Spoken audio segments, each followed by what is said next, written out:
guys, what's up? Welcome to my first show. This is Hey DFW with Aaron J. And I'm Aaron J, of course. So, I just had an absolute great vacation in Cuba, and it was exciting. It was fun. I got a chance to eat different foods, do a good travel around the country in one of those cool convertible cars. So basically, and I'm back. I know you guys see it on Instagram. More pictures are to come. I just been super busy planning this cool show for you guys. And I wanted to tell you first how the show came to be, how it got started. And pretty much it started from my Instagram account, HeyDFW.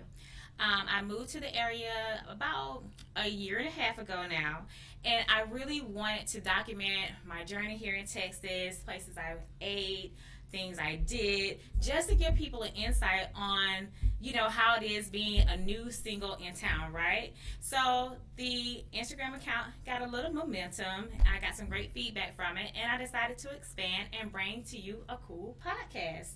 And today we have a really good show for you. It is called Buying DFW, and I have some great guests for you today. I have residential mortgage officer Patti Derden coming in today to talk to you about loans. And I also have the Thomas duo, some realtors here in the DFW area that are going to talk to you about real estate, investment properties, and so forth. So tune in. I'll be right back with my first guest.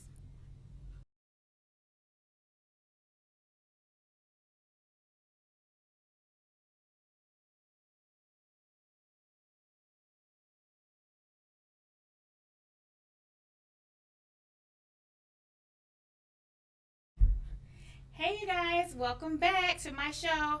I am here today with my first guest, Patti Derden. She is the residential mortgage loan officer of Loan Simple. She has over 15 years of industry experience, and she's voted Best Mortgage Professional in Dallas by D Magazine. She also teaches homebuyer mortgage and credit class for Tarrant County through the housing channel, and she was also my loan officer. So everyone say hello to Patti. Say hi, Patti. Hello. Yay. Okay, so Patti, can you tell us a little bit about what you do? Just kind of go in depth for everyone. Well, obviously a mortgage loan officer. I do home mortgages. I do investment properties. I would love to work with first-time home buyers. I love to help educate so people will understand what the whole process is, because it can be overwhelming if you've never done that before. So I help a lot with the first-time home buyers. Second buyers, they come back. I sometimes have clients that have come back 2 or 3 times already. Right. So it's a wonderful process, and it can be a big major project if someone's not comfortable with it. But I try to help them along the way, and I'll work with them after hours and on weekends, and I try to be there for them, whereas some loan officers work 9 to 5. So yes. I like to be there with I go to my closings with my clients so that they're not nervous at closing, and they can have any questions that they want answered while we're right there at the table signing documents. Okay. And guys, this is true. She was there at my closing, and also it would be midnight sometimes. Patti would answer my email. She's text, anything. So if it's your first time, Patti is your go-to. She's very good. She can keep you calm, and she won't drive you crazy. She's very educated, very knowledgeable about this. So she helped me along my way of buying my first home, and I really appreciated it. So basically, if someone says, "Okay, I want a home," what is the first thing they do? What do you just get started if you just want one? So the first thing you need to do is you need to work with a loan officer, preferably me. But you go online and you make your application. Your application is only as good as the information that you put in there when you're doing it online. But I also ask for documentation, and I ask for a lot of documentation up front because I don't like surprises. So I ask for W-2s, tax returns, 30 days worth of pay stubs, bank statements, if you're using 401k for down payment or for part of your closing costs for funds to close. Maybe you're getting a gift from a family member. I walk you through what you need to do so it doesn't fall apart at the end. Okay. So that's the main thing, is just making sure you have all your documentation together so you're knowing exactly where you're going to be. Okay. So a lot of people always want to know this, and even I did when I first started. What is the average credit score for someone buying their first home, or just if you're getting ready to purchase a home again? What type of credit do you need to have? First-time home buyers typically go with FHA. We can go down pretty low. If you go below, if you go between like a credit score of 500 and 580, you're going to need extra funds because they're going to want 10% down, and you just have to make sure that you can get qualified with their scenario. Okay. Because some things can stop you if you've had a judgment against you or a lien against you, or maybe you filed bankruptcy. There are rules that we have to wait a certain length of time, or maybe have to get rid of some of these items. So the first thing I do is I pull credit to see where they are credit-wise. And if they have a lot of issues, I guide them and how they can maybe get their scores up, maybe clean a little bit of stuff up. Sometimes I have to refer them to credit repair. Sometimes I can help them just myself. Okay. So that's what I do. Typically, though, if you've got a first-time home buyer that does need down payment assistance, they need a 620 or better credit score. Anything above 620, I can typically get some down payment assistance unless they make a really big income, and then they typically don't need down payment assistance. Okay. So it's based on income, what programs you can qualify for. Okay.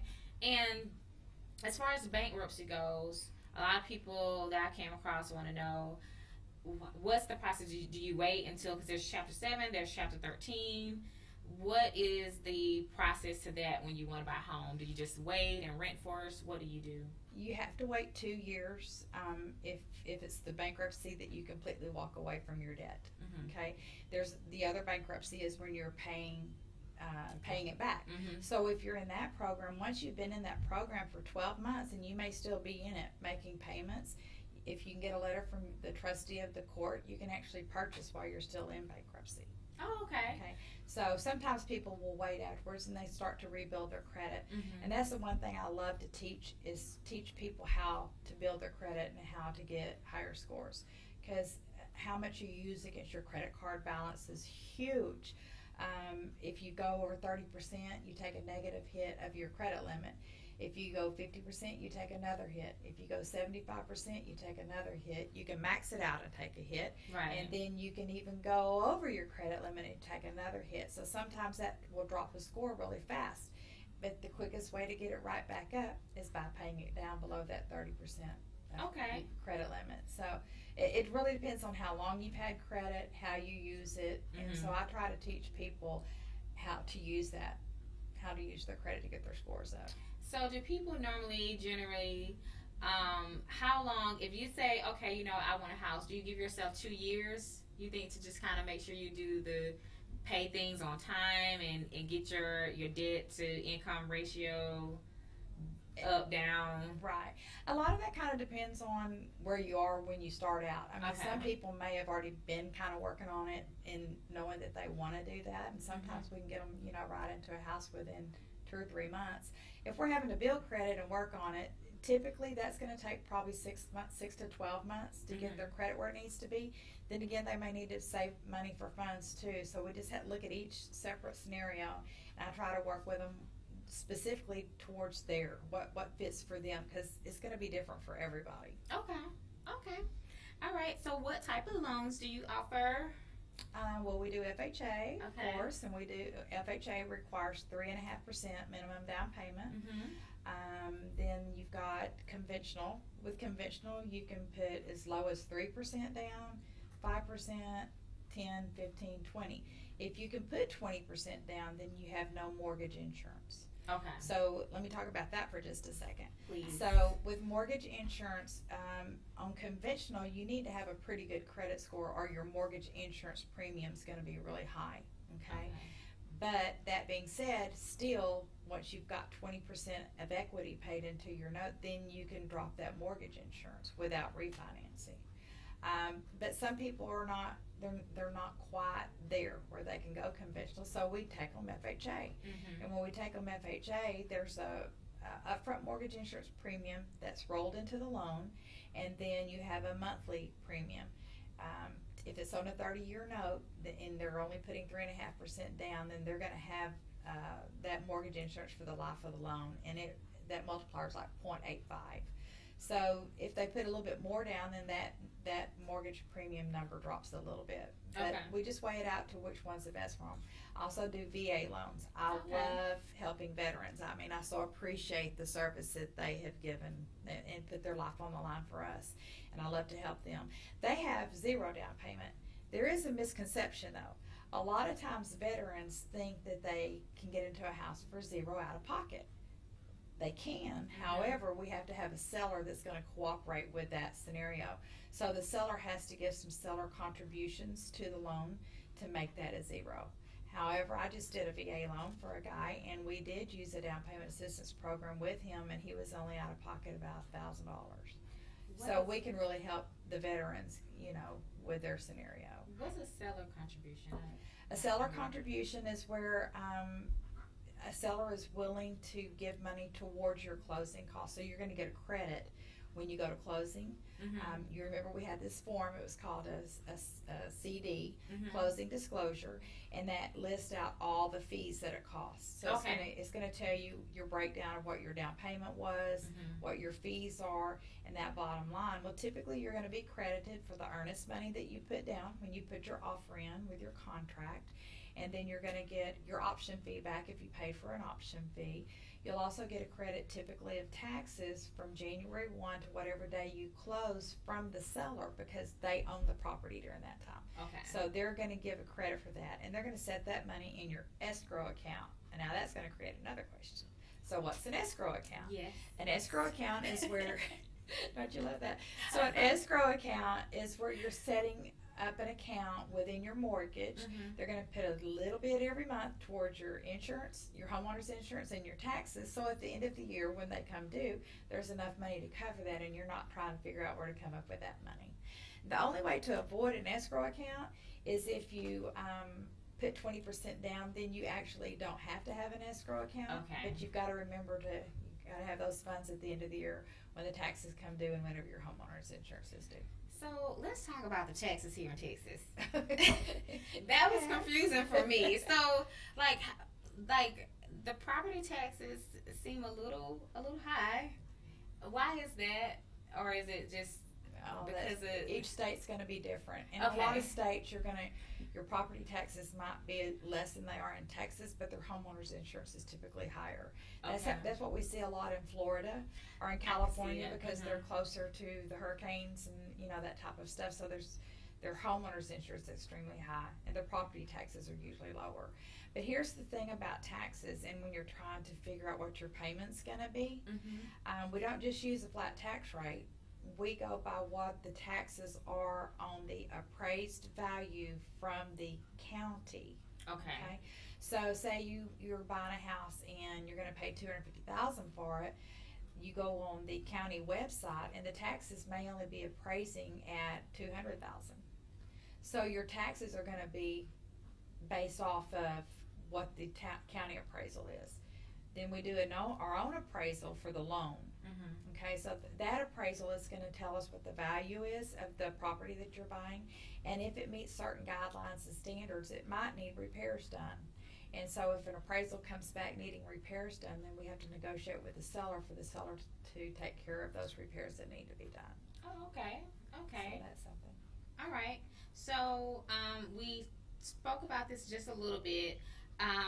You did say you do first-time home buyers and down payment assistance. So can you explain how that works and the types of programs associated with that, what qualifies you and things of that sort? So there are different programs. There are city programs and there are state programs, what we call bond money. The city programs are going to be geared towards the low to medium income. So they're going to have to be able to fit HUD income limits or less to be able to qualify for some of the city money.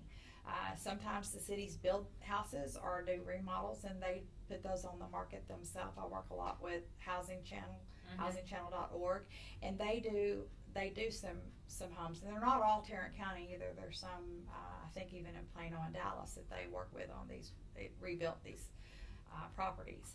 And so those typically will give more money than a bond program, but the bond program allows the buyer to earn more money than the income limit, so it's going to help more of your medium income families. So not everybody qualifies for down payment assistance. So it depends on the income and how much income is brought into the household, not just who's on the loan. So maybe you have your grandmother or your aunt living with you and they get Social Security. Well, if they live in that household, we've got to count their income even if they're not going to be on the loan. Oh, I was just going to say, does their name go on the house even though? No, not if they're not on the loan. No, but you still have to count their income. Right. So, So that sometimes limits people whether they qualify or not. But not everybody needs it. It's for the people who need it. Okay. All right. And so every city is different, and every city offers some type of with the down payment, like City of Plano, City of Dallas. Not every city does. Not every city does. So usually it's your major cities, your bigger cities that have these funds available.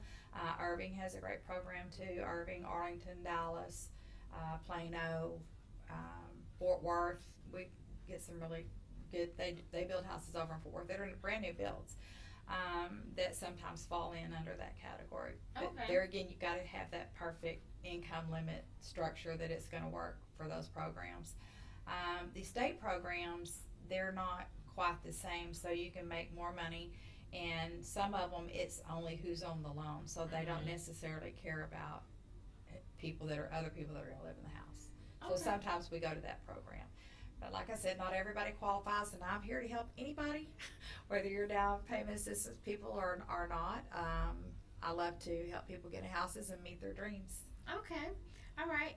So now, what happens if for some reason you go through the process and you apply for the loan, you go through the process and you do not get approved? Like, what happens then? Is there a letter? Is there a certain amount of time you can reapply? What does one do after that? Sometimes we do have to put out denial letters if they're truly denied and they can't qualify. Sometimes we just need to help them work a little bit on their credit or to help them save money. You know, we just put them in a financial plan that's going to get them to meet their goal when they're, in the near future. Okay.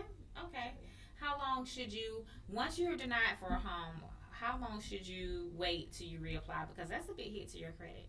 It's not a big hit. It's not a big hit? It's just a small hit. Yeah, it's just a small hit when you apply for a mortgage. Okay. So, FYI, there's when we pull credit, we use certain servicers that we go through to pull credit. Then there is also your free credit reporting that y'all can go online. You can go to Credit Karma or freecreditreport.com and you can get your scores that way. However, those are not mortgage credit scores. So people need to understand that those are geared more towards people who are going to apply for a credit card. So there's more strength in their scores because of their credit card history, or if they have credit card history or not. There are some credit cards that you can apply for that are called secured credit cards. So if you don't have any credit, you're trying to build your credit, we set you up and get you to apply for a secured credit card. So you put it $300, $500 up, and then you've got that credit card, so you can start working on building your credit from that. If you go to apply for a car, it's going to be a little bit different because they use a different segment when they're pulling credit that's going to be geared more towards cars. So maybe you've paid a car off in the past, you had excellent credit, you didn't have any late payments, maybe you had a bad time in your life and you had a repossess a car. All of those things are going to affect your car credit. So then with houses, it could be rental history. So not all rental history is reported to the bureaus, but sometimes that does affect it. But all types of credit are going to affect your score. Credit cards are the best way to get your score up higher, but it will come across when you get a car and you make your car payments on time. That helps. You may get an installment loan. You may go to the jewelry place and buy jewelry. That's going to be installments though. It's not going to be necessarily a credit card. So you have that credit limit that you still have to watch because it does affect it. But it doesn't help your credit go up as fast as a credit card will, as long as you're using your credit card right. Okay. All right. So, my next question is, so how does someone who's purchased a new home can they still sell their current home? If they just purchased a home, can they still sell their current home? Okay, so I think where you're going with this is maybe you have a house to sell and you want to buy another house. Mm-hmm. So do you have to sell your house first? Well, that depends. If you can qualify for both payments, you may not have to sell your house first. You may want to purchase a house, move into it, and then turn around and sell your house. But you might not qualify for both payments. So if you don't qualify for both payments, yes, you're going to need to sell your house first.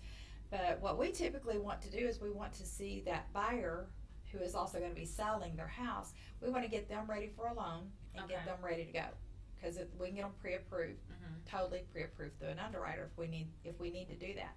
And sometimes we need that when we're actually selling a house, because not all sellers like contingency offers, and a contingency offer means that you're going to buy their house on contingency that you're going to sell your home.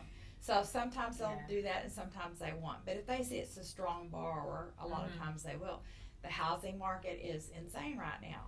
You can't. If you want to sell a house, you shouldn't have any trouble. Because it's definitely, right now, it's still a seller's market. But the good news about that is if you do have a house to sell and you're ready to go, you can put your house on the market and you can sell it and close it in 30 days, and you can set your next closing date even the same day or the next day and close on the house that you're purchasing. So you only have, just having to move one time. Would that affect your interest rate having two properties at all? No, your interest rate's going to be based on your credit and how much money you're putting down. Okay. So if you've got good credit and you're putting more down, your interest rate's going to be a little bit better than if you're just putting in the minimum amount. So that's how the rates are worked off of. Okay. Well, another one is, can they get money from their current property? They can. If they, let's just say that they want to turn the property that they're living in into an investment property, they can do a cash out, a refinance, cash out. So we're going to refinance the house. We're going to take some equity out of it. They've got to leave 20% equity in there, but they can pull the rest of it out, and then they can turn around and use that money to maybe buy another primary residence. It's very important, though, when you're applying for a loan, whether you're doing an investment loan or you're doing a primary residence loan, because the rates are different. The rates are a little bit higher on investment properties. So if you're purchasing a home and you're purchasing for an investment, your closing costs are going to be a little higher, the interest rate's going to be a little higher, but you're going to be making money off of that house one way or the other, either by flipping it or turning it to rental property. Why are they higher? I just want to... What? Why will they be higher? They're just a higher risk loan. Okay. Because it's not somebody's primary residence. But then, with your primary residence, I mean, you've got to make sure that you're telling your loan officer the truth, because if not, you're committing loan fraud. Okay, mortgage fraud. You don't want to do that, because you can go to jail, spend a lot of time in jail, and you're going to get hit with a big old fine. So you don't want to do that. You want to make sure that you're being honest with your loan officer. They do all types of research on the back end and corporate that we don't know. We don't even know where they get their information. But if you try to tell me that you don't have a house, well, they're going to do a search and they're going to find your name and they're going to see that maybe you do own a property. Just be honest. Just be upfront, so there's no surprises when you come down to closing. So could you just get a loan for an investment property only? It's a little bit hard to start out with an investment property to get through underwriting, because they like to see that you have some experience in making payments on a mortgage. It can be done, but they would have to have extremely good credit and putting a pretty good amount down. On their loan. So, is there a difference between flipping houses and investment properties? Well, they're both investments. So if you're purchasing a home to turn it into a rental where you're going to earn income off of that house, so that's going to be considered your rental investment. There are rules when you're getting loans for investment properties that you're going to hold mortgages on. Fannie Mae and Freddie Mac will usually allow you to have 5 mortgage loans at a time, but only 3 would be towards investment properties. One would be for your primary residence, the other one might be a second home, and then your 3 investment properties. Okay. And that's typically per person. So, it depends on if you have. A lot of people want to put it in a corporate name. Well, you can't get a home, you can't get a mortgage through a residential mortgage company and put it in a corporate name at the time you're doing the purchase, because they're going to want somebody to individually back up that note. Okay. That's the paperwork that's taken care of after they've done the purchase. So they would have to, talk to their accountant about how to do that.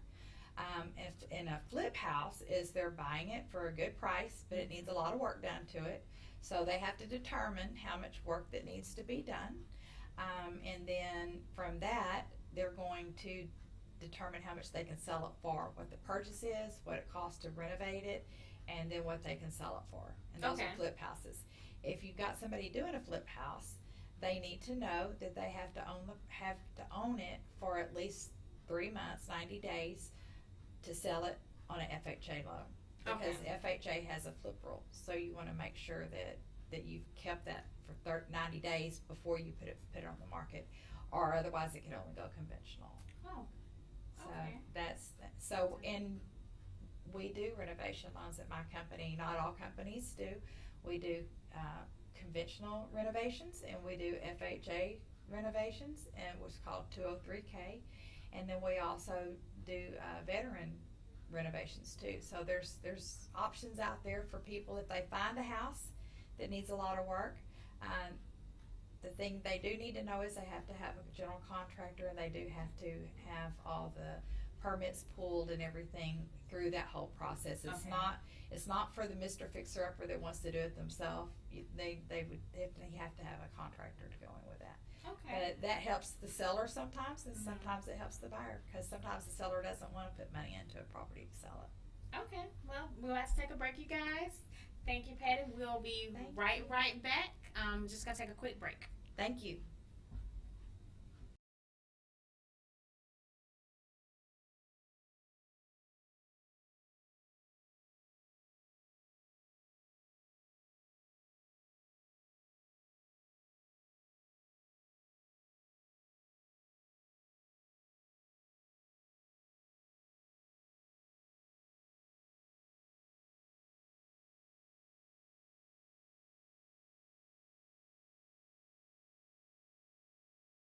Okay, guys, we are back. I'm sitting here with Patti Derden. She is the residential loan officer. And today we sit here and we talked about loans and first-time home buyers assistance and mortgages, interest rates, and all that good stuff. We just have a few more questions for Patti. So, Patti, when you are self-employed, how does that work if you want to purchase a home? Okay, so if you're W-2 income, we're going to go by your W-2 income, your gross amount of money that you make. Okay. But with self-employment, that's going to be different, because we're going to go by what you put on your taxes. So if you have a lot of write-offs, we're going to go with net income. So that's what you're going to be based off of, what you can qualify for by your net income. So if you have a lot of write-offs, you may not can purchase a home if you're self-employed. So you have to really watch that. If that's when you need to plan 2 years out, if you're self-employed, to make sure you're showing all the income that you should be showing on your tax return, and maybe not having any more write-offs than you absolutely have to have. Okay. Because that's gonna affect what your outcome is on what you can qualify for. Why do the write-offs affect it? Is it because it's so much payout, or? Well, people that are self-employed, not only do they have write-offs, but they also have to pay their self-employment tax. So you're going to have to take that. That's all taken into consideration, and that's why they use that net income. A W-2 income, they're taking those taxes out as you go along, and so that's why we get to go with the gross amount on the W-2 income. Sometimes people work a lot of overtime, but we need a 2-year history of you working overtime, or we can get a verification of employment from your employer that states that you're mandatory overtime. So if they say you get 40 hours at regular time, but you're going to get 10 hours of overtime every week. If they put that on the application, then we can use that as part of their income calculation. Okay. So that makes a lot of difference whether we can use. And bonus and commission is the same thing. Okay. And sometimes we can go, if a person is W-2, sometimes we can do a W-2 only loan. So we're not having to provide tax returns, and we're just going to go by their W-2s and their paychecks and their verification of employment. So, and then I know I had a friend that was looking for a home, so you have to be 2 years self-employed first. Yes, if they're self-employed. And 2 years of turning it in on your tax return. Okay, 2 years of turning it on your tax return. Okay, there's no absolutely 2 years is it. That's it. Okay, Yeah, so you have those to are wait. rules and guidelines. Rules and guidelines. And people say, Yeah. those underwriters are really mean and they're really tough, and why are they asking for this? Why are we still having to get more information? So let me explain about that a little bit. So when you're in underwriting and we turn a file in and we turn in your payroll stubs and your bank statements and your verification of employment, an underwriter's going to go through all of that, and then he's going to see something maybe that flags something for him, and maybe in a bank statement, and he's going to come back and he's going to have conditions. So then we turn those conditions in and everybody thinks we're good to go, and we'll get our final approval and clear to close. And guess what? Whatever you turned in created another question. So there could possibly be an additional condition onto that before we get our final approval. Okay. And I also remember this too, but guys, before I let Patti go, do not get anything else in your name while you're applying for a home. Please do not co-sign for anybody. Please do not co-sign for anybody. No. And also if you're a first, second, or third, or a junior, you got to be careful, because sometimes their information gets onto your credit report, and sometimes that has to be straightened out too. Oh, I've had that happen with a set of twins one time. I can see that happening. Yeah, that could happen, or a parent, a father and a son that have a similar name, that can happen too. I didn't know that. Good information. Okay, so Patti, tell us, where can we find you if someone wants to purchase a home, first, second, third? Where can we find you? I'm really easy. You just go to www.patti, P-A-T-T-I, Derden, DERDEN.com, and you can apply online. Or you can email me at pderden@loansimple.com. And she's also on LinkedIn too, guys, so you can check her out on LinkedIn as well. Patti LinkedIn Derden. and Facebook. Oh, yeah, Facebook. Your Facebook is Patti Derden as well. Yeah, that's under Patricia Derden on my business. All right. Well, thank you so much, Patti, for coming in. I appreciate it. Thank you for stopping about my first show. Thank you, Miss Erin. Thank you for having me. I appreciate it. Thank you. We'll be right back with our next guest, Shonnie and Josh Thomas. Bye.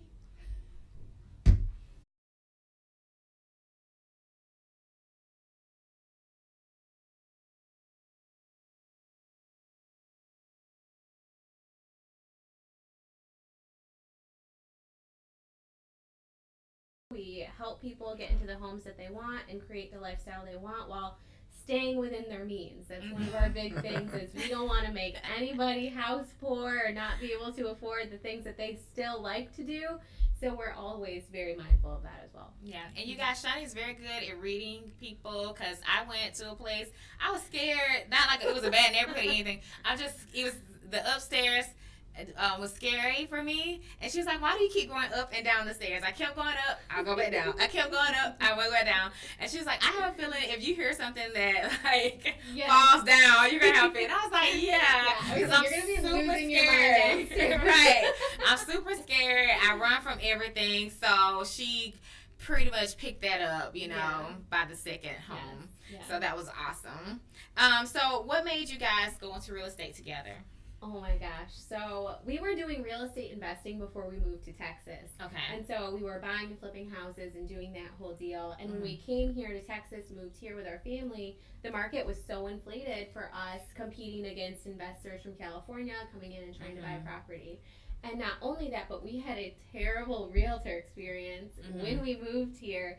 And we were like, we never want this to happen to anybody else. In our preliminary closing disclosure 3 days before closing, we found out that our school taxes had been left out of our mortgage payment. Oh. And so 3 days before closing, we've Oh. already packed our moving truck. Oh. We're already like moving cross country. They tell us, oh, you're going to have to pay an extra $500 a month. Okay. Yeah. On top of what Right. we're already going to pay. And we're like, oh. Oh, okay. Well, now what do we do? And our Right. realtor's going, well, I could get you out of it if you want. I'm like, that's fine, but where are we going to go? Right. Where you want us to live now? The moving truck was Yeah. already here. Right. You were Yeah. pregnant. Yeah, I was pregnant, and so, you know, like, just the feeling of that being like, man, like, I felt like my whole team had dropped the ball so Right. significantly, and I was pregnant, and we had our son, and this was a big move for us, and I just never wanted anybody else to have that kind of feeling, and neither did Josh, and so No we're way. like, we should do this. Like, we Mhm. can give people a better experience than what we had, and ensure that at least the clients that we work with have a positive experience to where they feel like, man, I just accomplished one of my big goals. Right. So, That's true. mhm. That's true. Because it's a really personal process. Like, it's a partnership. Yeah. So, yeah, you have to be comfortable with your realtor and vice versa for it to just kind of work. Yeah. So, I It get has that. to be a fit. Yeah, Mhm. that's true, you guys. All right, so how do you two normally work together? Like, how does that work working with your husband? You explain that, like, how our dynamic. You can go to Josh and Shonnie on Google, and you can find our website, and then you can also go to our Facebook Live. We do a lot of Facebook Live stuff and video. We're very transparent. Our motto is real stuff, no fluff, Yeah. and we love you because honesty is unique.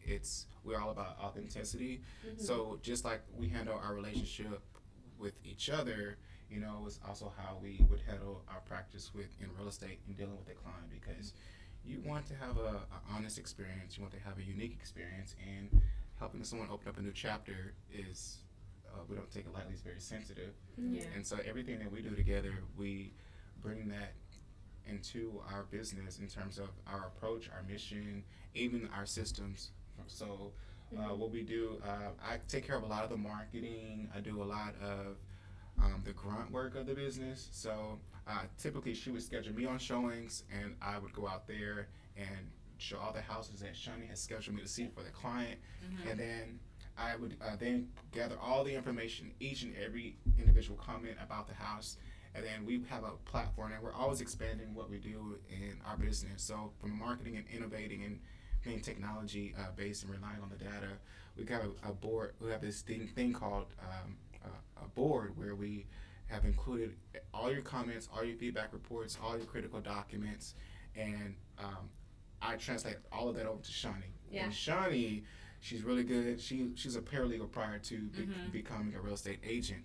So she's the one who does all the doc prep and, you know, just really client management. Yeah. Mhm. And so it's almost like it has to be harmonious, because when you're married, you know, You bring your work home with you a lot. yeah, that's been one time when she told me, like, don't even look at me. At the end of the day, Seriously. going right about to we're in bed, and then I look at her, and it was like that communication was happening. She said, don't even say a word. Don't even look at me. I was like, I go, Okay. I said, I love you. And she said, did I just say it? Did you just hear what I tell you? So, you know, then that was my signal saying, hey, okay, let's get to the next day. Because, you know, in real estate, you have to deal with emotions, you're a counselor, Yeah. you have to wear lots of different hats. Yeah. So, Yeah. so I'm more of like the muscle of the business, Uh-huh. and she's more of the magician. She Yeah. makes things happen. I do all of our, like, negotiation to close stuff. Okay. If you want to know what the magic is, it's Yeah. that. It's the Yeah. negotiation to closing. Okay. So that's my And side. we just got brought on a closing coordinator Yes. to kind of help her Mhm. put more focus on Mhm. negotiating. Mhm. Okay, well, Yeah. cool. Yeah. Well, that's good. All right, my next question is, so when you guys are showing a house, how do you guys go about keeping, like, the client on track? So if I want to see a house, what do you do about, like, as far as, like, keeping, like, the process? Like, hey, Okay. I want to do this. Right. What Okay. happens? So, being new in real estate, we had to develop a process for this because we found that clients need help staying on task. They'll give you this whole list of what they must have, what they might like, and then things that are interchangeable things that they might want, but they don't have to have them to close on their house. And so, you know, you start taking a client on showings, and then you start to realize that they're forgetting their own must-have list, right? So you're like, they send you this list of houses that they want to see, and then they go, and then you're looking at them, like Josh or myself or both of us together sometimes, and we're going, but this doesn't have granite countertops, and it doesn't have this, and it doesn't have 4 bedrooms, and just kind of being like, why do they want to see this house? Right. So, by doing that, Josh kind of had the epiphany to create this worksheet essentially that we use on all of our showings, which has turned out to be super beneficial. So explain to her this worksheet, because it has literally made like the home buying process for our clients like literally like seamless. Yeah. So we were originally using like shared notes digitally to where she can actively see my notes that I'm jotting in. I could use Google Note, for example. Right. She'll see me actively jotting in notes, comments that you would be saying or someone else would be saying. Then I found that we met all the must-haves, so we check off the boxes, and then this still is not a deal. And so I'm like, well, how can we get them to? We're very data oriented, so how can we get their comments weighed on a scale to where we can help them paint the logic with the numbers, because it's emotional. You see lots of things and you just get overwhelmed. That's what we don't want to happen. So in the process, we tell them early that, you know, it's an emotional roller coaster, and we're going to be with you every step of the way, no matter what. So this sheet feedback form that we require that you use per showing, it allows us to record every little step of that house that you've seen, from flooring. What do you thought about it? What was your grading on flooring? What was your grading on the kitchen? What was your grading on, I'm talking about detail, the walls. Like if you don't like the walls, it's going to be on your sheet. So we call it the home score, our home score system with Josh and Shonnie.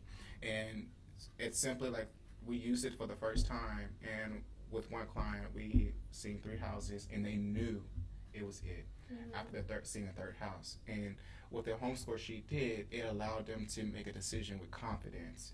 And at their housewarming, they had a housewarming, and we were there.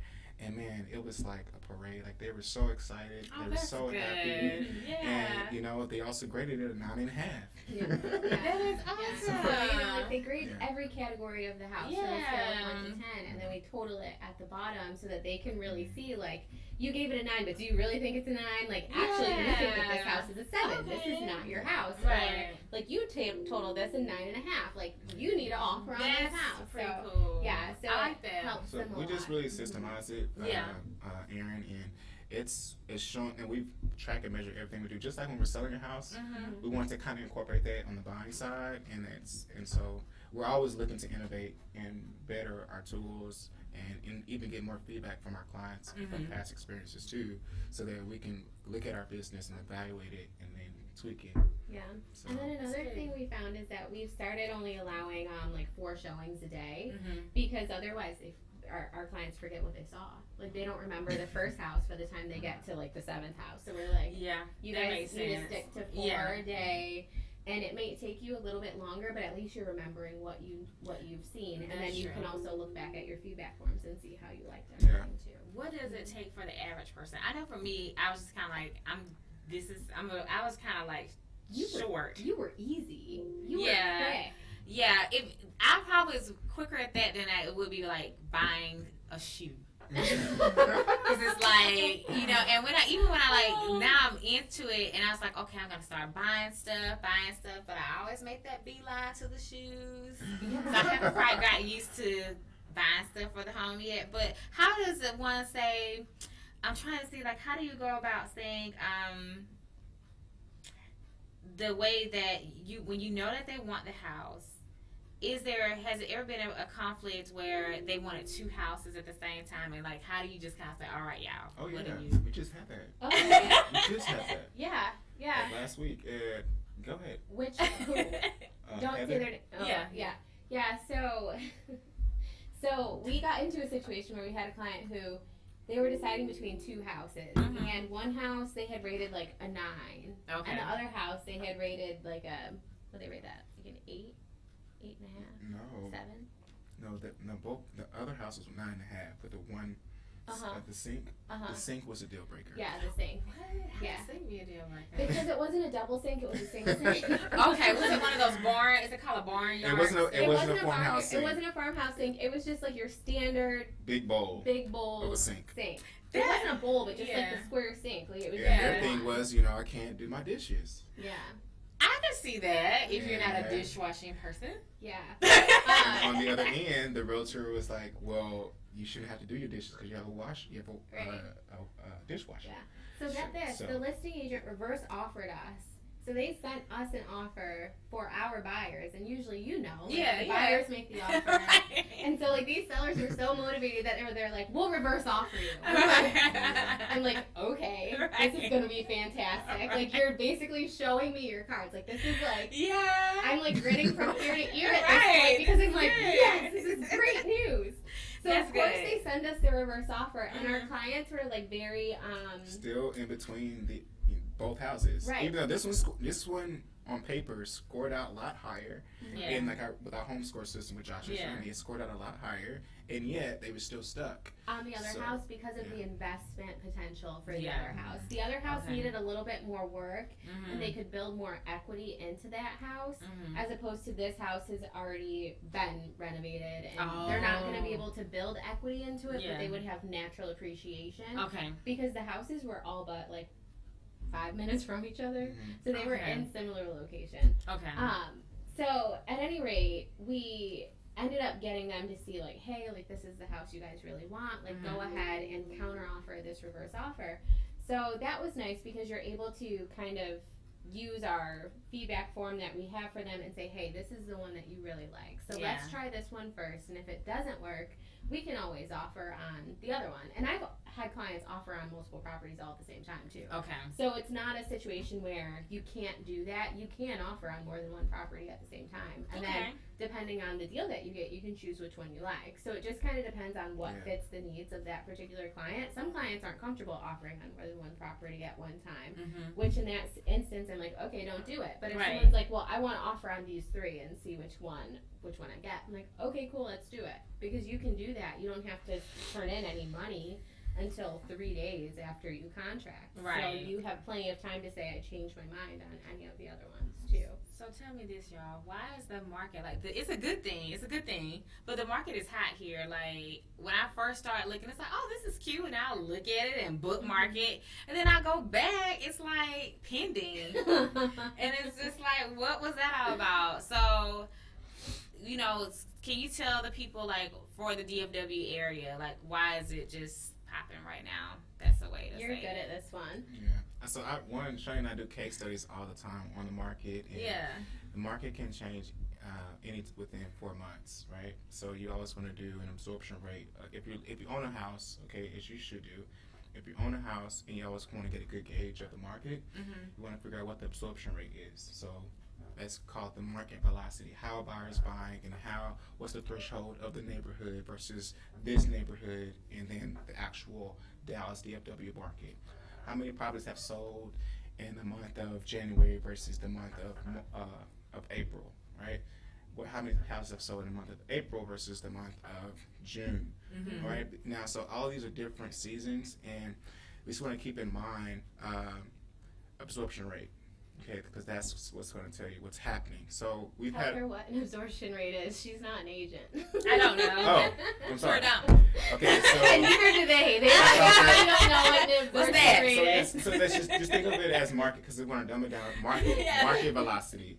Yeah. Like how what's the supply of houses available versus like the actual movement of available. So then we have 8 months of inventory that sits on the market versus 4 months ago we had 3 months of inventory. Okay. So is it a balanced market? Is it a seller's market? Or is it a buyer's market? And you can find that out by figuring out what the market velocity is, how buyers are buying, and how the inventory is moving, how fast is it moving, how many days on market are the properties moving.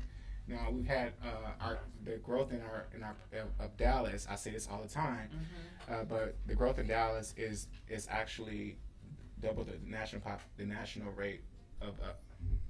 Oh, that's an email? Okay. Oh, okay. So, okay. so the growth of Dallas here is double the national growth rate here in Dallas. And so by 2024, we're on course for our population to double. Okay. We also have had Frisco is going to be hosting the World Championship for the golf, the PGA. So they're going to move in their headquarters here, right? And in Irving, we had the biggest pharmaceutical company. They just moved their headquarters here. Oh, Amazon okay. has expanded an airport with their runway because they're having so many goods coming in and out that's being imported and exported. And then another thing is from the facet of there's been over 78 headquarters that have moved here to Dallas for tax breaks, cutting their business expenses. And when that happens, you got to bring your employees. When your employees come, they're going to have to find a place to stay. And executives want to buy, and what happens is real estate then has an adjustment, has a change. So when Amazon was in the talks of being here, it was all about, hey, Amazon comes here, the real estate's going to blow up. Right. And they didn't come. Okay. So the market corrected. It's a lot of houses that were priced aggressively. The sellers lost a lot of money, but coming back to the absorption rate, coming back to the market velocity, how is it a seller's market, is it a buyer's market, or is it just a balanced market? So you want to be able to understand that. And why has all of this happened is because we've had anytime a market, you want to always measure a market based off of the employment, right? We're under 3% of unemployment rate here in Dallas. Right? Our growth rate is on course to double by 2024. We've got a lot of growth and a lot of things happening here. There's a Redbird Airport, I think it's Airport Executive, they got an 800 acres over there, and they've got a bond right now budgeted to expand that airport. Right, so what's going to happen there, right? So there's all these different corporations moving here, and these businesses are being developed, and builders are building. Yeah. Right, the costs are still up. And McKinney, in McKinney, there's a developer that just bought 824 acres. Oh wow. So I mean, all this is to say is that as long as there's development and as long as there's property available and people are buying, and the population is the cycle of money is here because of healthy businesses, and you're going to see the growth and stability. I can't say what's going to happen in 10 years, but the hotel market is thriving. You know what I mean? So it's these are all things to consider and think about. And so we do case studies on this stuff all the time with the Tuesdays with the Times. It's on a Facebook Live show. We're just sharing these real estate topics, but main thing is that because companies are moving here and they're putting their roots here and they're bringing their employees. And now those 250, the 300 price range, those properties are flying out the shelf within 30 days. Yeah, they 100 to 150. Yeah. Oh my God. My that sister price said they range. tried like 4 homes before they got before they got their home. So it's crazy here. So what would you say this? Would you say it's a buyer's market or a seller's market? Seller's market, right? Yes. Yes. But Seller's market. as a realtor that you working for the seller sometimes and the buyer. When? We have buyer clients and we Oh, sell okay, clients. okay. Because does that ever, because of how the market is, does that ever kind of conflict a little bit? Like, dang, this person wants to sell at this price. So do you want to get this one or? As far as on each side that we're on. Yeah, because it's like because right now it's like since it's like pretty much a seller's market and the buyer still kind of wants to negotiate your client is the buyer, then you have a client that's a seller, and like people just like, no, I don't want to pay that. Yes, you're gonna pay that. Right. Yeah. So it's always a thing of finesse in these kind of situations. If we have the buyer side of a client, you always want to make it amicable for both parties. It's never a good negotiation if one person is way up here and the other person feels like they're losing everything in the situation. That's just a bad deal to begin with. Hey babe. Well, we just had a client, they just bought. We sold their house in 4 days. Oh, nice. Okay, and then they just found a house, and that was a case where we had the reverse offer. Okay. So that's 2 different markets. Yeah. From a neighborhood versus like different cities, different neighborhood. right. Everything matters. So Yeah, I can use that as an example. Yeah. So on the selling side for that property, the house was listed at $295. It was listed at $295, and we priced it competitively because if it's a seller's market, what Josh and I like to do is price properties competitively because Right. you're going to get the best offer if you have several buyers making an offer on your property. We had 30 people come. We had over 30 people come to one open house. That's nice. Yeah. Yeah. So And that's a seller's market. right. Yeah, that is. Right. And Okay. so I think the rule of thumb there is that even if it were more of a balanced market, it's easy to put your property in a position to still make it feel like a seller's market if you price your property competitively. Okay. So if you really want your property to move and if you want it to sell, price it slightly below market value, because then every buyer is going to think that it's a deal. So if you have, just like when you see a sale, everybody runs out to the store because there's a sale and they want to go shopping because they're getting a discount, they're getting the best deal. That's true. Same thing with a house. If you have a house on the market, right, if you've got a house on the market and you know that it's slightly below all the other houses in the surrounding area, but it has all the same features, you're going to be like, realtor, I need to go see this house right now because it's a deal and everybody's going to want it. Yeah. And sure thing, that's exactly how this listing went for us. We ended up having 4 offers by the end of our first open house. So on the other side of that, when our client needed to buy a house, the house where we got the reverse offer on, this house, they priced it at market value. So they got adequate traffic, but they didn't get enough traffic, and they didn't get offers on the property because it wasn't a deal. Like, it was just priced fairly as everything else was priced on the market. So in that instance, buyers know, well, hey, it's not moving, it's not going to move. And if it hasn't gone in the first weekend over asking price with multiple offers, it's not going to. Right. So then whether or not it's typically a seller's or buyer's market kind of goes out the window, so to speak, because if you have a property that's been on the market for 20, 25, 30 days, well, then that seller can say they're not motivated, but they've got a level of motivation because they wouldn't have wanted to sell their house if they didn't put it on the market, right? True. So in that instance, you have to talk to the other realtor and say, hey, what's important to your sellers? What do they really need? So come to find out, this seller, they just had a baby. They were bringing the baby home from the hospital, and so they needed a buyer who's going to be flexible with them as far as their timeline. Yeah. And they did have a certain amount of money that they wanted to net on the property. They always do. They always do, but our job is to get our clients the best deal. Yeah. And the most powerful tool you can have in negotiation is the ability to say, like, okay, fine, I don't want it. Like, you keep your house and I'll go find another house, because I think a lot of buyers forget that there are lots of houses on the market that could probably fit your needs. Yeah. But they get so wrapped up in the process, right? Yeah. Like, oh, but I really want this one. Yeah. I'm like, but there's another one. And sellers get in the mindset of, oh, my house is so wonderful. My house is so amazing. Like, this is my price and this is the price I want. And so the person who has the ability to say, like, fine, I don't want it, is usually the person who ends up coming out with more of what they want, which is what happened in the case of our buyers. It was very close. They were listed at $295 for the house. They wanted $285, and we wanted $280, $500.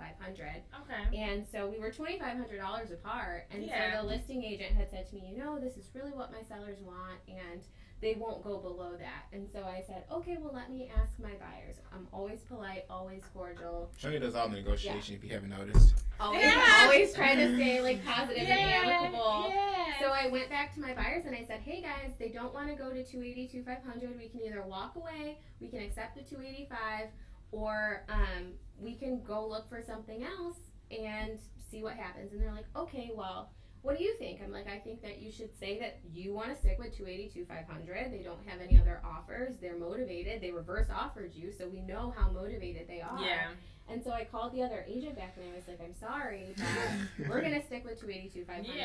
And so if that doesn't work, we wish you well and hope Yeah. that you can get $285 soon. Yeah. And so, me being me, I know that she's going to go back to her sellers and say, come on, guys, it's $2,500. Yeah. And so that's what they did, and they took our deal and all worked out well. And so I think the big factor there is you really just have to have an agent who knows how to communicate effectively with people. Because if you can communicate effectively, and if you can make a party feel like they're still getting some of what they want, if someone feels like they're getting some of what they want, they'll be fine. then they'll be fine moving forward. So that property was originally listed at $295, Mm-hmm. and with that, we're talking about seller's market versus a buyer's market. Mm-hmm. We sold in 4 days for one of our clients. Yeah. Sold their house, and that same client, Mm-hmm. we also got them a negotiated. steal on their house that they're That's buying. very So cool. it all comes back with relying on the data, knowing the data, Mhm. and understanding, what's available, and looking at the inventory and using our home score system so that you can make a logical decision. Decision. That's a That's good true. way, a good scorecard. Yeah. So if a person buys a house and their taxes increase substantially, can they contest their taxes? Yes. Yes, you can.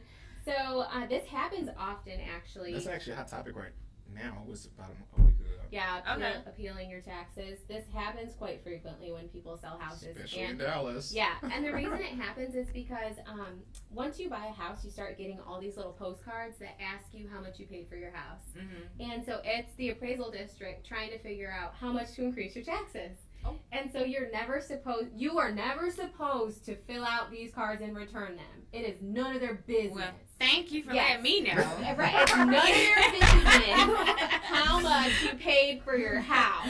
Yes. It is private. It's not even like if you guys go on Zillow or anything, it doesn't Yeah. say how much you closed your house up for because it's a non-disclosure state in Texas. So the only people who know how much you actually bought your house for are your realtor and your lender. Oh, it's not even Yeah. at the courthouse? No, well, I mean the courthouse That has is it, but right. they don't have. But they can't put it on the internet. They Okay. can't post it. So like Wait.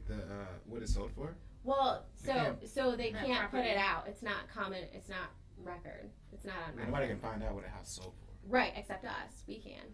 Yeah. Not even So at like the courthouse. courthouse Okay. has your Then what's your courthouse has your mortgages? deed. Okay. So the courthouse has your deed, but they don't know what you paid for your house. Okay. They so can see they- that yeah. you have a mortgage out for X amount, but Okay. Right. yeah. Right. So they can see what your mortgage amount is. They can see that you own the property, but they don't know how much you paid for the property. Okay. So You can yeah. definitely appeal your taxes though. Yeah, so Yeah. that's why you can appeal your taxes, basically. So, for example, the way that you do it is you would go to your realtor and you would say, hey, I need comparable sales to show that my house isn't valued at $295,000. Okay.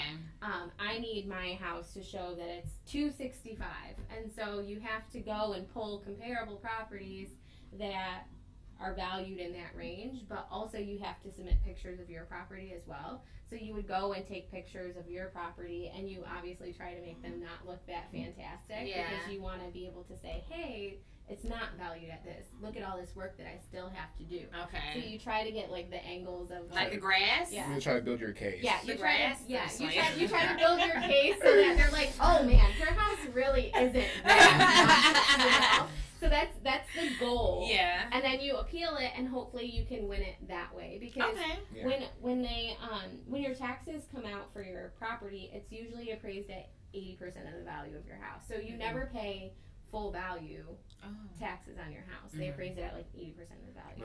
But in some cases, like one of our clients, his house was like 500 plus, and he was paying. And he was paying market value taxes yeah. on his property. So- And we're like, why haven't you appealed these? He's like, nah, I don't know. He's like, must be nice. But Yeah. his neighbors across the street, they appealed it every single year. So it just Okay. depends on, It are depends you on the okay? individual. And at the end of the day, Dallas, where our prices, the value of the homes are climbing because as more people come here, it's going to raise the demand. And if supply is not meeting the demand, then prices, the taxes that you'll see will reflect just that. As development, if there's a new main road that is built, right by your house or that you're going to access, best to know that they're going to raise your taxes because you're going to be accessing it, and they need the money to pay for it. So they're going to tax the consumers.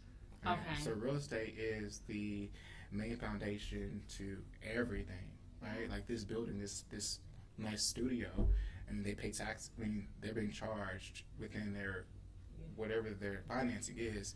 This building is charging taxes on it. So that's just real estate in itself. So just you can appeal it. The owner of this building can appeal it, or whomever the owner is, they can appeal their taxes, just like you can. And What now? Oh, you said Oh, feel his yeah. tax. I was like, Yeah. appeal this tax, Yeah. appealing it. Yeah. So it's a beast. At the same time, it's you gotta roll your sleeves up and build your case, like Shonnie was saying. Well, and the reason people appeal their taxes is because it raises your mortgage payment. yeah. So a lot of people forget that that's what will happen because they're like, oh, my interest rate won't change because I have a 30-year fixed rate interest rate. and my principal and interest are going to stay the same, but your taxes and insurance don't. So a lot of times when we get calls from past clients who are like, "Hey, Shonnie, my mortgage went up by $200. Why does that happen?" I'm like, "It's your taxes or your insurance."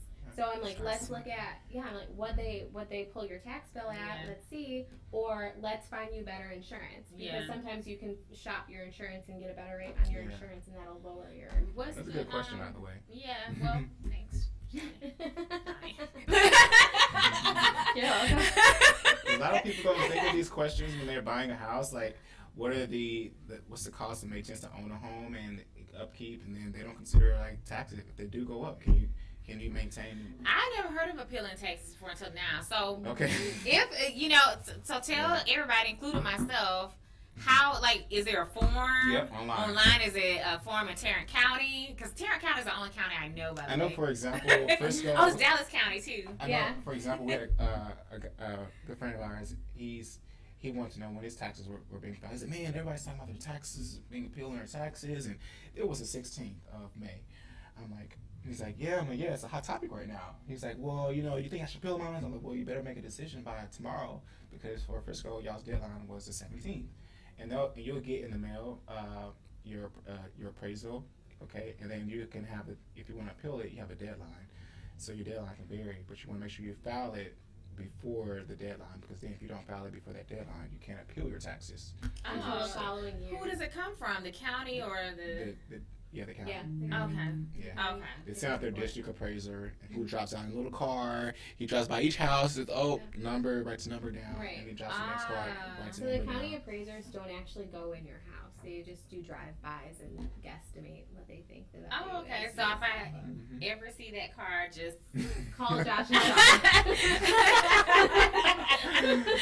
Okay. You're like, they're about to get me. Right. Like, I'm gonna put something over my address. No, we love real estate, and there's so many facets about real estate, and there's no ceiling with it. And which financial literacy. I love the book Rich Dad Poor Dad. If you haven't picked it up, read it. It's a good foundation to start from. And then just you have the licensing side of it from the retail, which helping people buy and sell, and then educating them on not just consuming and buying a house, but actually it's going to be an asset. It's going to be money that you're putting your hard-earned money into. It's going to sit into this asset and build equity. Now that equity fund you can take out and you can make investments on other things. As opposed to rent, where you never get that doggone money back. You're just throwing it away every month. Kudos to you. Hey! Yes. I'm so happy. I was like, I don't have to move. I don't have to pack anymore. I'm here. So my next question is, all of this, but this is something I do need clarifying. So when you refinance, do they add extra 10 years, or like, how does that work? Because I feel like I heard, just rumor mill, that they add 10 years, like an extra 10 years to it. That's wrong. To your note? Yeah, like you refinance and then it's a 40-year note, or I don't know, but I heard that it's like you have to pay the loan is extended. I guess. So typically when you refinance, you can refinance for several different reasons. Like Okay. This would have been a really good Patty question too. So you can refinance to pull money out of your house. You can refinance because you want a better interest rate. You can refinance because you want to shorten the life of your loan. I have never heard anybody refinance. I mean, from what I know, a 30-year term is like the longest term that you can do. So saying that you could refinance and add time onto your loan, I don't know that would be accurate. But yeah, you can refinance for any of the reasons that I just mentioned. Does it? You do have to pay closing costs again. Okay. Yeah, it can cost you to refinance. Yeah. So you also have to weigh if that's going to be beneficial to you. So, I mean, if you're trying to refinance for a lower interest rate, it'll be beneficial because it's going to save you money over the life of your loan. Or if you're trying to refinance to lower your interest rate and to shorten the life of your loan, then it's going to be beneficial to you in that facet too. So, and if you're going to pull money out of your house to go buy an investment property, then, I mean, there's really, refinancing is always beneficial. And especially if you have an FHA loan, refinance that into a conventional loan as soon as you can. Okay. All right. And so now I'm going to go to do investment properties. We talked a little bit about it with Patty as far as the finance part of it. But typically, like, what's your definition as a realtor investor? What is an investment property for everybody? Building an asset portfolio, Mm-hmm. a physical asset portfolio. Because one thing, as human beings, what we need. What do we need? Water? Food. Food? Come on. Money. I need money. Currency? Okay. Yeah. And what else? God. God? Okay. Okay, what else? We got one more. This is something. You just bought it. A Shelter. home. Right. Shelter. Shelter, yes. Shelter. Nobody Yes. wants to Me and live on the Pixie. street. There's always going to be a need for shelter. So your savings right now, so you can put your money right there in Wall Street, right? Yeah. This big guy, he's crunching numbers and he's trading your money at a millisecond. I mean, things are flying. You're trading, and at the same time, you can't. You have a physical asset, which is real estate. All right, you may have $100,000 portfolio that's an asset manager is trading for you, and you can also have the same $100,000 asset portfolio or $1 million asset portfolio using that money a little bit differently because it's $100,000, right? Mm-hmm. You can take $100,000 and build $1 million asset portfolio within 6 months, easy. By stretching that money using down payment, creative financing. So you would take one house and put down $20,000 on property A, property B, $25,000, $20,000. Property C, same thing, right? So now you spend $100,000. Now you've got 4 different loans out, all for a value of $1 million, right? So you're just using your money differently. But that same $100,000 is just a savings. You can always liquidate that money. So on Wall Street, what they do is they can trade money fast. They can liquidate. If you got money in Wall Street, you can liquidate it in a matter of seconds.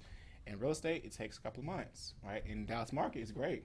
Average is 26 days. Well, we average 26 days on market when we sell a house. But there should be no reason why you can't sell your house in 30 days here in Texas, in Dallas specifically. Yeah, I see. So I have. yeah. So, Yeah. I mean, I've had one owner. He's an investor. He rented out his house. He bought it $60,000 in Rowlett, which is a great area if you want to invest. And he's been renting that property out for 12 years. He's rented out each month for $1,000. So $12,000 a month. That tenant, that person living there is occupying his property, his asset that's in his portfolio.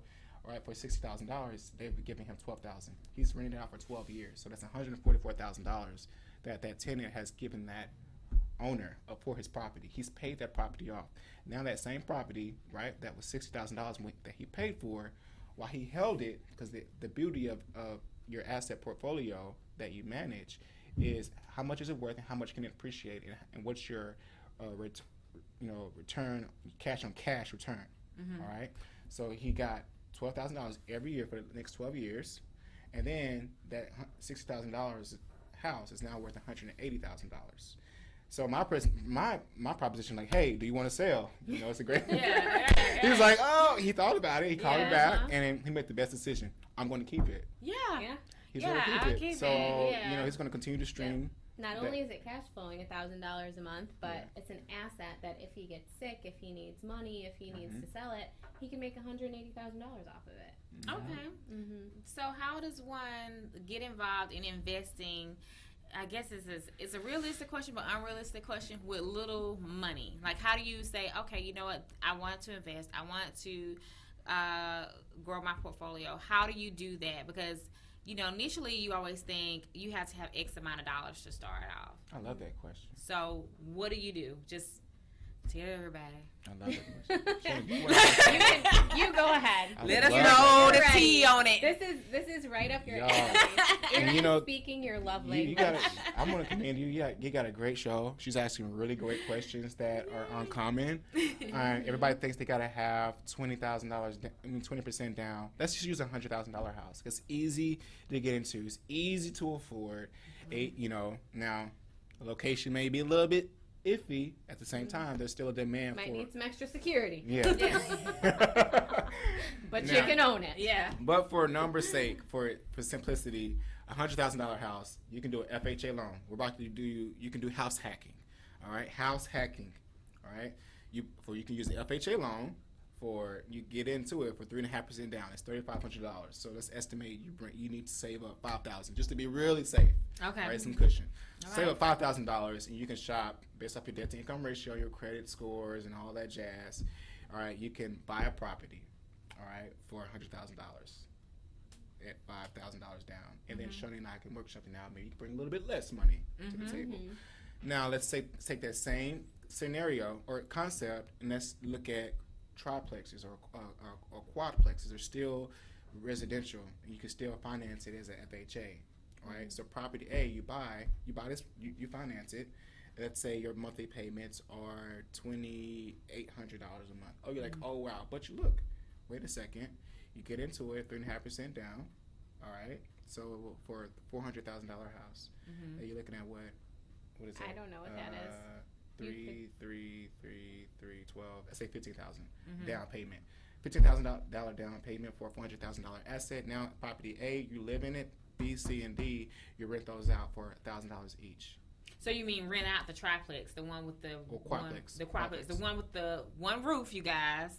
28. And then rent out with those tenants inside that. That way. The other You stay in units. one unit. Oh, One unit and they. is yours. Okay. And then the other 3 you rent out. Oh, okay. Yeah, you're occupying it. So at FHA, you have to live there. You have to occupy the property as your primary residence. Okay.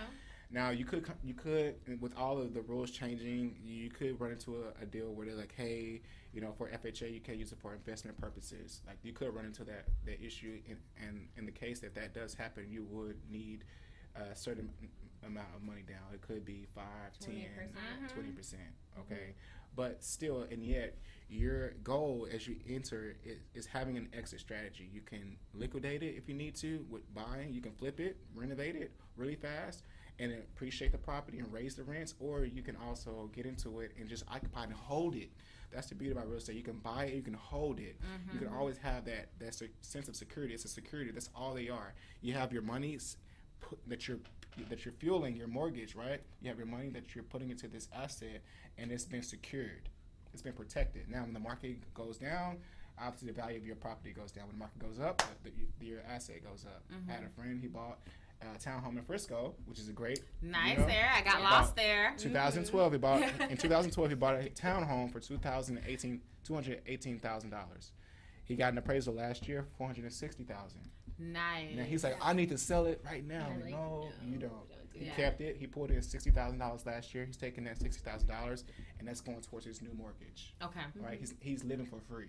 Right. Yeah. So that's house hacking at its finest. So you can get in with a little money down, FHA loan, utilize it, pay your debts down, build up your credit score, build yourself a nice little reserve, have 2 years of stable income from a job, okay? And then use Josh and Shonnie, and we're going to educate you. There's so much more on just investing. Investing is like a whole nother topic. It's so much I more. want to invest in my property. Actually, when I lived in it's- Savannah, I stayed. It was actually in a triplex. It was 2 apartments downstairs and 1 apartment upstairs. And the guy had 5 places. He had 5, and it was like one of those. The home that I was in, it was one of those historic homes. I think it's built in it's like 19 something. Like I'm like 1920 or something like that. It was really old, really big. And I liked it. I mean, it was close to my job. It was 5 minutes away from my job, and it was a 20-minute walk. So I used to walk to work sometimes, and it was cool. It was just an older home, so sometimes I was scared when the house settled. Oh, I'm so surprised, Yeah. Darren. I'm so surprised.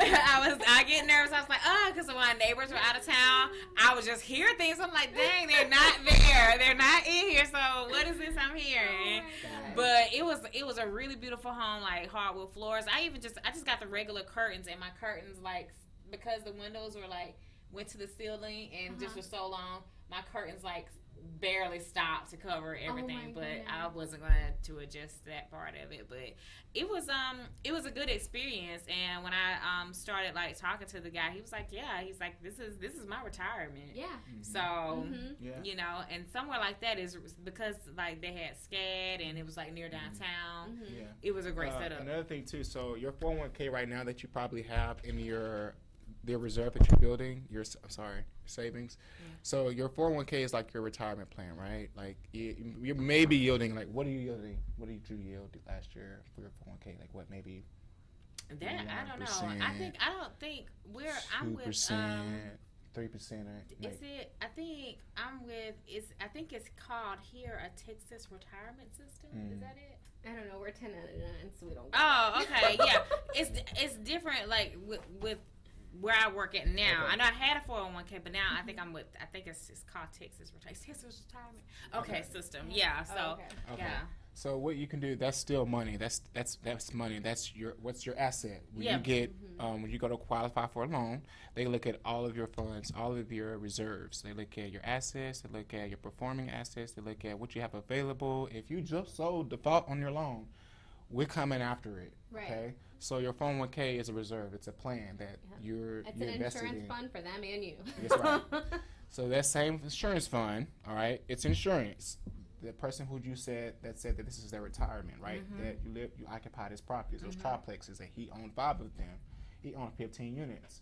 Well, he's probably grossing $15,000 a year minimally, all right?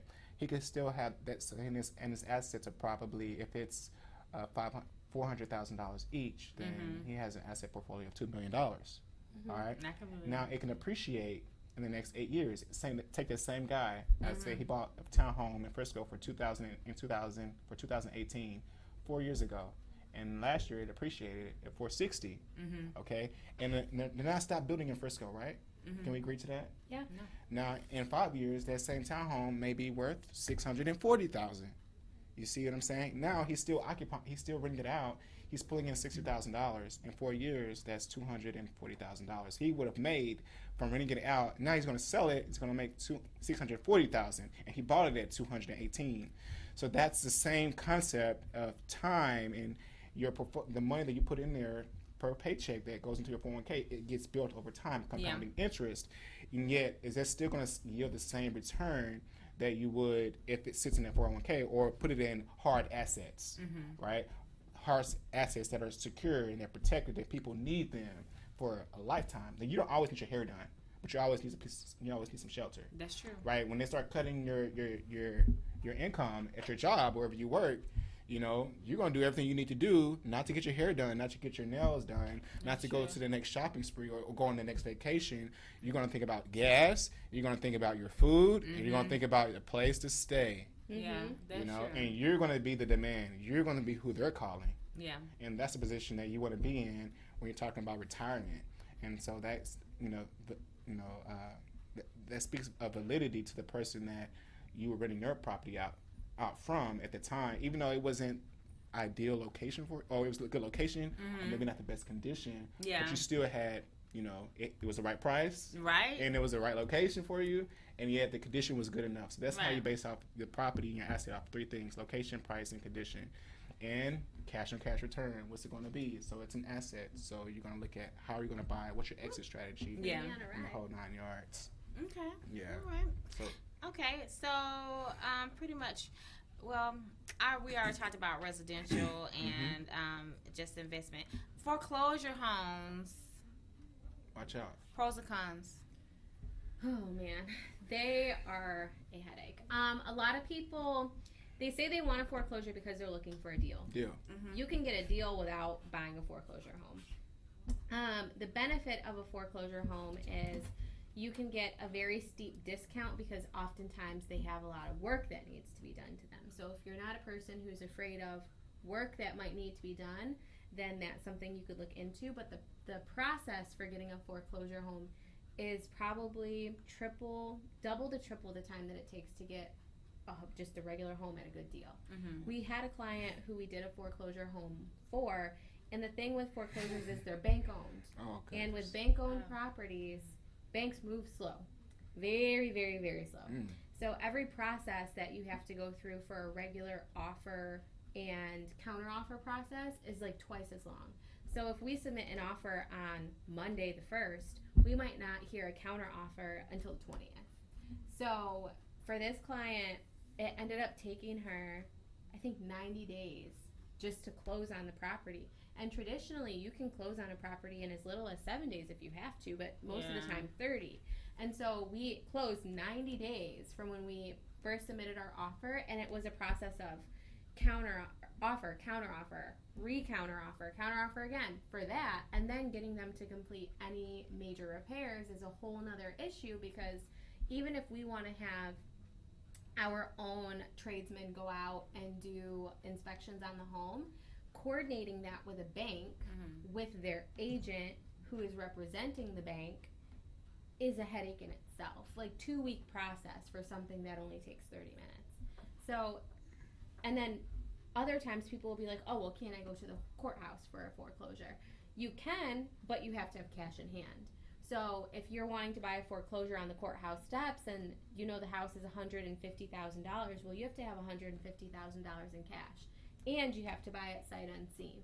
Because on the courthouse steps, they're not going to say, okay, Mr. Smith, go ahead and here are the keys. Go take a look at 123 Main Street and then let us know if you want it. So you purchase blindly. You purchase blind. Like, it's literally 123 Main Street's for sale for $150,000. The bidding starts at $150,000. Who wants it? Oh, you want it? $158,000. Sold to you for $158,000. Here's the keys. Not our problem anymore. Okay. Bam, So the house you think is I'm getting a discount. It could be worth $220,000, and then you go there, you've got 25 piers that you need to replace for the foundation, and that's going to run you about $25,000. Now you're at $185, and now you got to inspect get the right guys to do it, get it insured. I mean, this is just an entire different dynamic.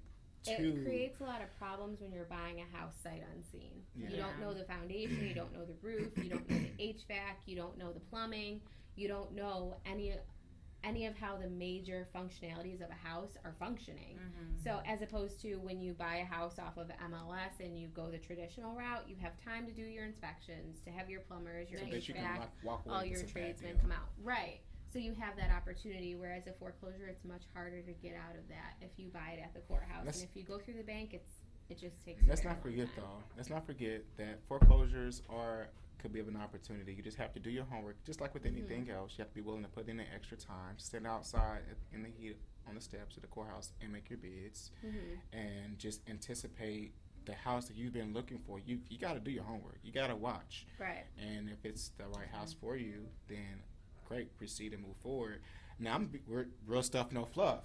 You know, Josh and Shonnie, that's our motto. We're not going to stand on the courthouse steps with you. Right. Yeah. No.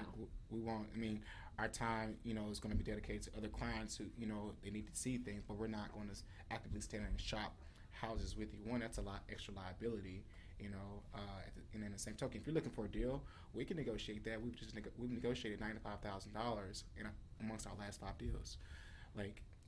We can find you a deal and negotiate, and then use the data and the statistics if that's the case. However, it's not the best use of our time to stand on the courthouse steps and then say, hey, this could, this is not, this could be a good deal for you, but I haven't seen it. But all we would be doing is guessing at what could or could not be. And that's dangerous, So we're very conservative investors. We'd rather you have a better chance to win than a hit or miss. That's our style. But you have investors that are very exotic and they really extreme, like a hit or miss, and they don't mind losing $150,000 on a deal. Right. But but that's not everybody. Yes, right. Definitely not everybody. Okay, well, we're about to take a break, you guys. So we'll be right back in a few moments. All right.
Hi, you guys. Welcome back to my show. This is Hey DFW with Aaron J. I am sitting here with all my guests.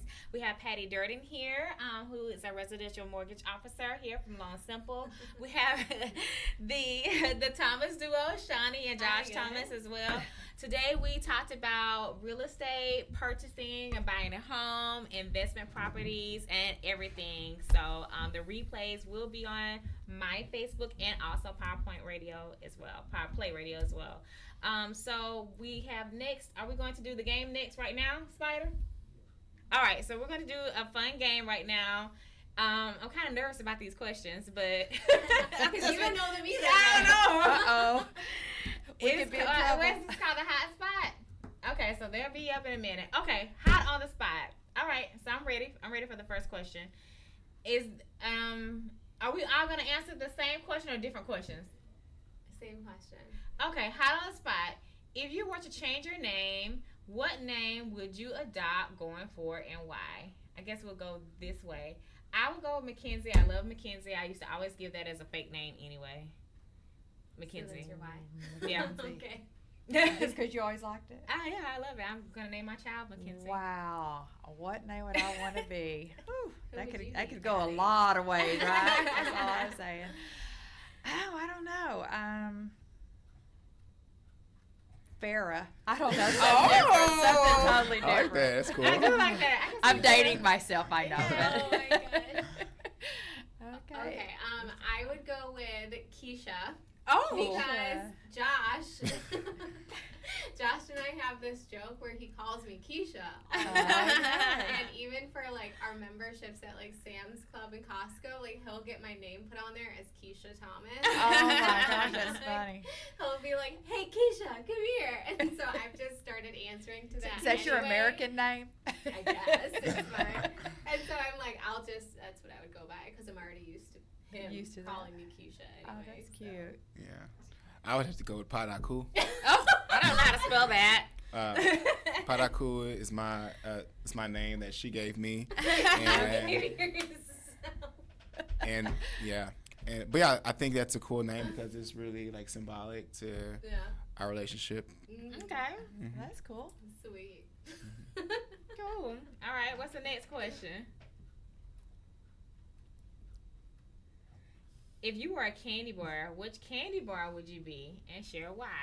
I love a Twix because it's two of them, and I'm a Gemini. And you get two candy bars for one. So that's why I always get, when I say I want a candy bar, I get a Twix. Yeah. Well, I'm going to go with the millionaire bar. Ooh. We all have to have a goal. That's my goal.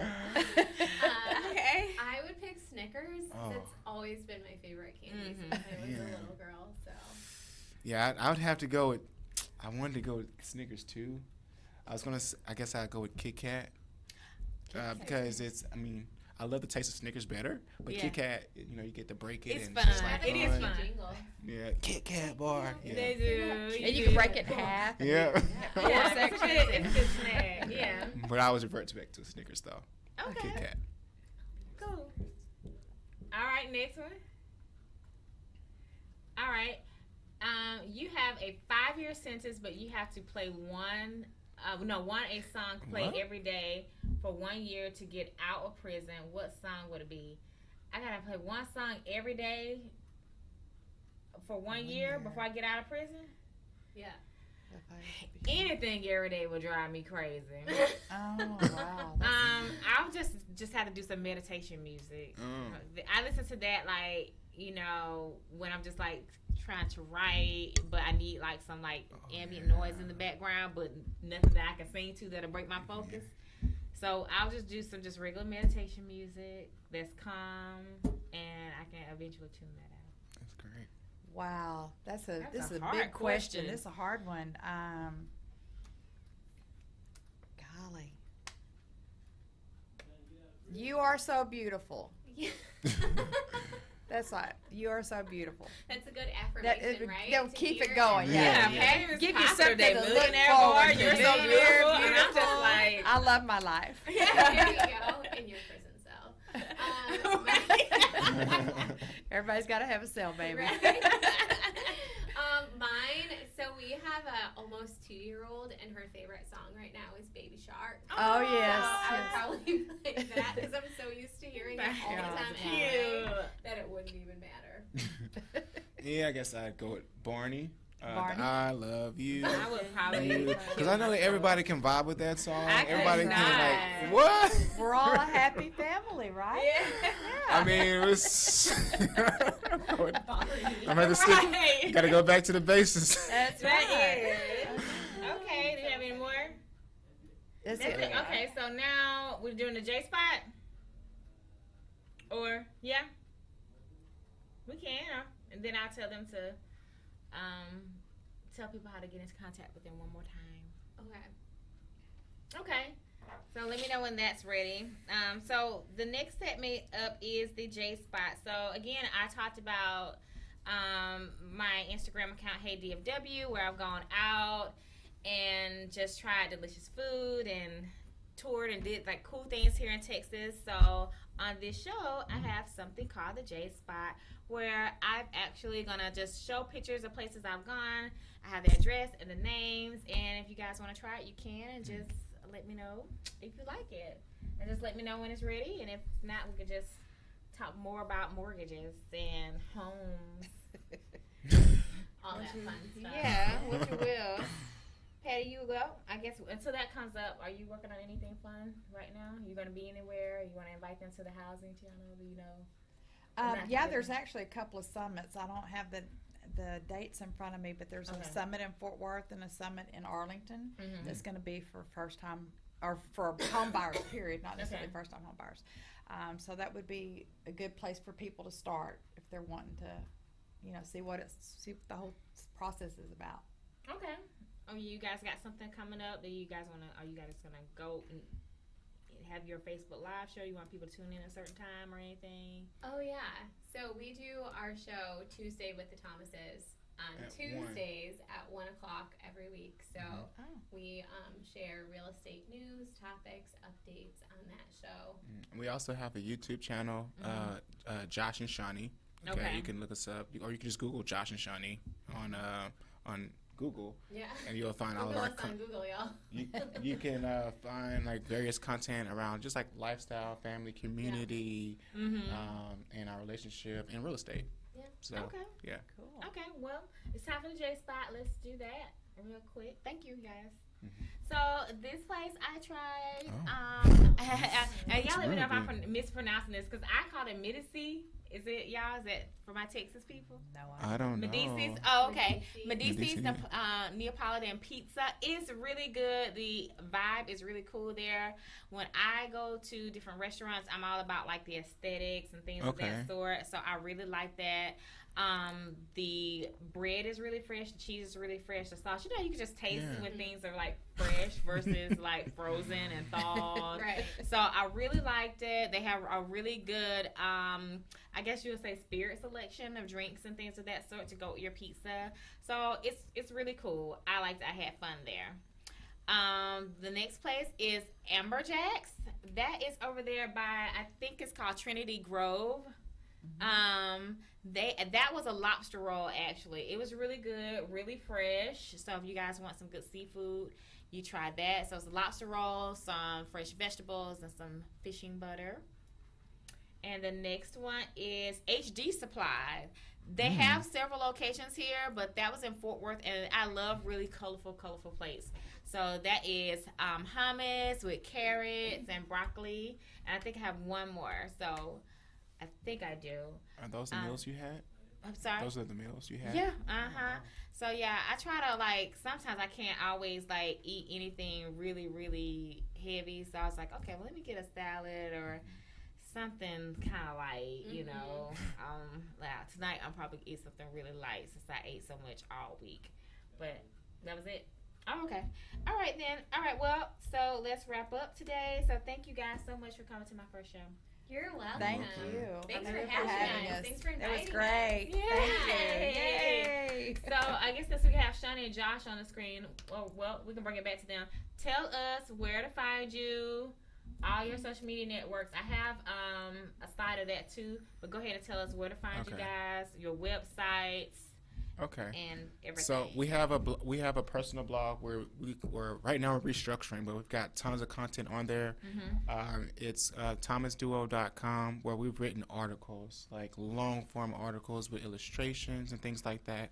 thomasduo.com, and then you have the thomasteam.properties, and that's where you can shop and do just real estate stuff on there. And then we have Josh and Shonnie on Facebook. You can find us on there where we do our Facebook Lives on Tuesdays with the Thomases Show. And then we just hopped on Instagram. Yay! Yay! We're on Instagram. Josh and Shonnie XO. Yeah. So. Okay.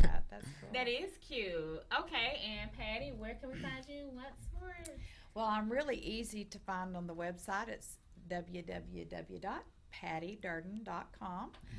It'll take you straight to my application website, and it'll give you some background information on me also. And then we have, you can, of course, by phone, I text. I'm savvy enough, I can text.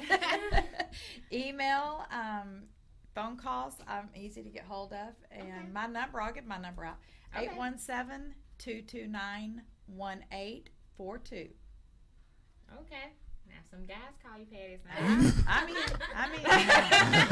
Are you single? sort of. Okay. And for my information, I have my website is finally up, is www.heydfw.com. Facebook, HeyDFW, my HeyDFW page, Instagram at HeyDFW, and Twitter at HeyDFW.